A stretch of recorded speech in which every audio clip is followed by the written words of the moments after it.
Are the Vancouver Canucks taking a risky approach with their star player? Recent reports suggest a controversial strategy aimed at toughening up one of the league's most skilled forwards, and it has sparked heated debates among fans. Could this pressure lead to a transformation in his game, or is it crossing the line into bullying territory? Stick around because we're diving deep into the heart of the Canucks locker room dynamics and what it means for the team's future. Don't forget to subscribe and hit that like button to stay updated on all things Canucks. The pressure to toughen up Elias Pettersson is creating quite a stir in Vancouver. As we dive into this situation, I can't help but feel torn about the Canucks' approach. On one hand, they signed Pettersson to an 8-year, $92.8 million contract with the expectation that he would elevate his game. But this expectation seemingly comes with an added directive for him to become a tougher, more resilient player.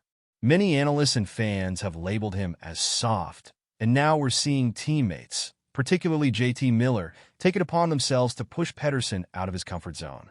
Recently, during a practice session, tensions flared when Miller got involved in an intense drill with Pettersson, reportedly calling him a baby after a brief altercation. While the situation didn't escalate, it certainly raised eyebrows.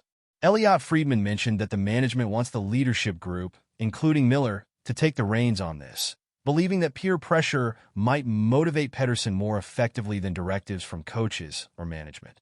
Now, the million-dollar question, is JT Miller the right guy to be putting that kind of pressure on Pettersson? Some fans speculate that Miller's actions stem from frustration over Pettersson's performance relative to his hefty contract. Others think Miller is just fulfilling a role that the organization expects of him. Regardless of the intention, I find myself questioning if someone with a somewhat rocky history with Pettersson is the best choice for this task. Pettersson, for his part, seems to be responding to the pressure, albeit subtly. We've seen glimpses of improvement in his game, but with only 1.5 shots per game, he hasn't quite reached the level we all know he's capable of. So, how hard should the Canucks push to extract that extra performance from their star player? Coach Rick Tocchet recently mentioned that the team is careful not to burn him out. It's a delicate balance, and as fans, we want to see Pettersson succeed, but we also don't want him to feel like he's being bullied. What's particularly intriguing is that Pettersson appears to be minimizing the confrontation with Miller, framing it as just two guys working hard at practice. But can he truly ignore the underlying tension? It's clear he's aware of the narrative surrounding his performance, especially given how plugged into social media he is. This situation is creating a buzz around Vancouver, raising questions about whether the strategy will pay off or if it will backfire and lead to disharmony in the locker room. The Canucks are at a crossroads here. On one hand, they need Pettersson to step up and be the player they believe he can be. On the other, we need to consider the potential fallout of using these kinds of tactics to motivate him. So, where do we stand? Is this the right path for the Canucks, or are they risking too much by pushing their star player in this manner? Personally, I'm divided.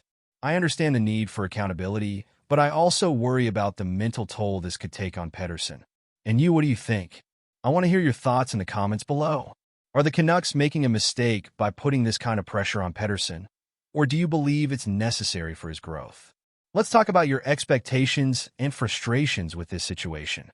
If you found this discussion helpful, don't forget to hit that like button, share this video, and subscribe to the channel so you don't miss any crucial updates about our beloved Canucks.